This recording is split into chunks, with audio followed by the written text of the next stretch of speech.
Okay, I got it. Okay, calm down. Face. Delayed? It could be canceled? Oh my gosh, how am I gonna explain this to Adriana? I just think that maybe with this whole flight cancellation thing, it could be like a sign. A sign? Adriana, you've told me that he doesn't really make you Yeah. But I think that if you're gonna be with someone, they should give you everything, including that. Whether it's with you, or it could just be your fiance. And if you know, then you could really make your decision. well, how was that? Holy matrimony. Wet Wedding unfolds as an emotionally concentrated chamber piece that uses the familiar cultural architecture of a wedding day to examine the quiet, often destabilizing moments when women confront truths they have long deferred, particularly within a society that encourages them to prioritize stability, appearance, and obligation over authenticity. And the film's power lies not in the sensational premise of a missing groom, but in its careful attention to the interior lives of Adriana and Abigail as they navigate fear, loyalty, desire, and self-recognition in real time. From the opening moments, Adriana is framed as a woman standing at the edge of a life decision that has been externally validated but internally unresolved. Her panic less about logistics than about the unbearable weight of expectation that accompanies the role she is about to assume.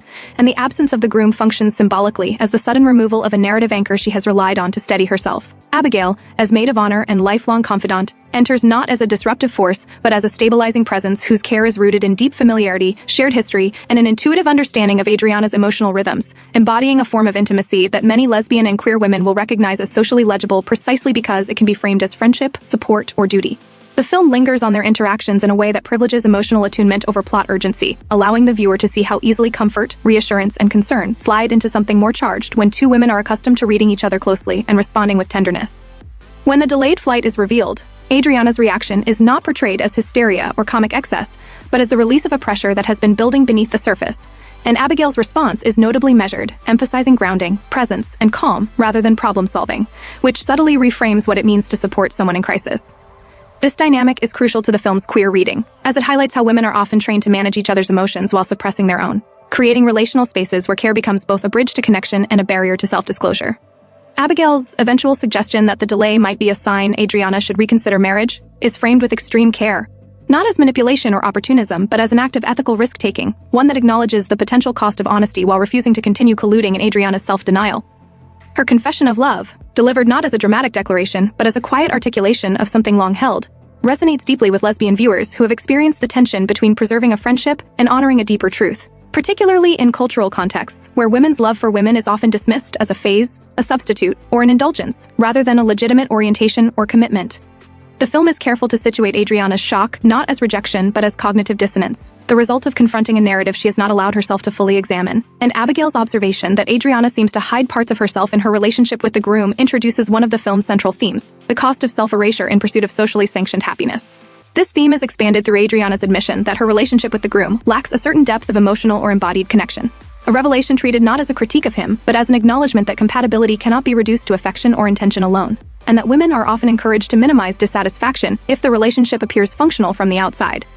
The film's refusal to frame this realization as a moral failing is significant, as it resists the cultural impulse to shame women for uncertainty or to cast them as unreliable narrators of their own desire. Instead, Adriana's hesitation is presented as a reasonable response to conflicting pressures, including the fear of disappointing others, the inertia of planning, and the internalized belief that wanting something different requires justification. Abigail's role as maid of honor becomes symbolically rich in this context, representing both institutional support for the wedding and a more radical form of support for Adriana's truth, illustrating the dual positions queer women often occupy as both participants in and critics of heteronormative ritual.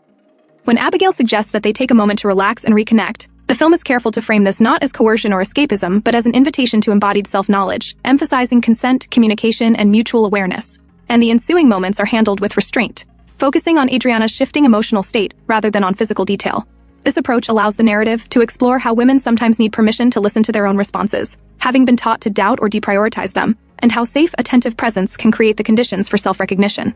For lesbian and queer women, this sequence may evoke the memory of moments when emotional clarity emerged not through analysis but through being seen, held or understood in ways that felt fundamentally different from heterosexual dynamics, even if those differences were difficult to articulate at the time. The film's insistence that Adriana's experience is about knowing rather than being convinced underscores its ethical grounding, rejecting narratives of conversion or seduction in favor of a model where truth emerges through reflection and choice.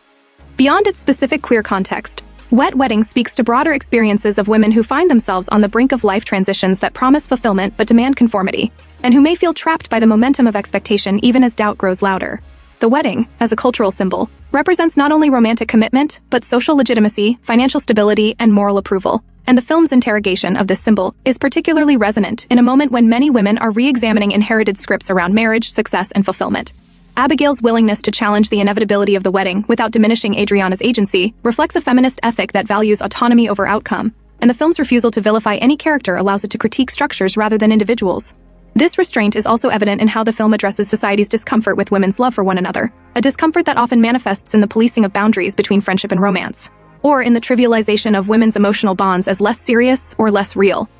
By centering a relationship that exists at the intersection of friendship, caretaking, and romantic possibility, Wet Wedding exposes how these categories are often used to contain women's intimacy rather than to describe it accurately. The narrative suggests that the real transgression is not Adriana's attraction to Abigail, but the expectation that she ignore it in order to maintain social order, a point that resonates with historical patterns of erasure, where lesbian relationships were either rendered invisible or reframed as something else entirely. In this sense, the film participates in a lineage of queer storytelling that includes both classic and contemporary works, exploring the tension between public roles and private truths, situating Adriana and Abigail within a continuum of women who have navigated similar crossroads under different names and circumstances. The symbolic roles each woman plays are carefully balanced. Adriana embodies the weight of expectation and the fear of deviation, while Abigail represents both the possibility of alternative futures and the ethical complexity of loving someone who is not yet free to choose you. Their interaction mirrors dynamics within queer communities, where mentorship, emotional intensity, and long-term attachment can blur lines, requiring constant negotiation to ensure respect and consent. And the film's attentiveness to this negotiation reinforces its commitment to portraying lesbian relationships as ethically meaningful, rather than impulsive or exploitative. The tone throughout remains reflective and grounded, inviting viewers to consider not only what Adriana chooses, but why choice itself can be so difficult for women whose lives have been shaped by the need to accommodate others. As a cultural text, holy matrimony. Wet Wedding contributes to ongoing conversations about visibility, authenticity, and the legitimacy of women-centered love, offering a narrative that affirms the importance of listening to one's interior life even when doing so disrupts carefully constructed plans. It insists that women's love for women is not a complication to be managed but a truth to be honored, and that emotional honesty, while risky, is a form of care both for oneself and for those whose lives are intertwined with one's own. In concluding its exploration of Adriana's moment of reckoning, the film does not promise certainty or ease, but it does offer something arguably more radical. The suggestion that choosing truth over performance is itself an act of courage, and that women deserve stories in which their desires are treated with seriousness, nuance, and respect, not as spectacle or taboo, but as an integral part of the human search for connection, meaning, and belonging.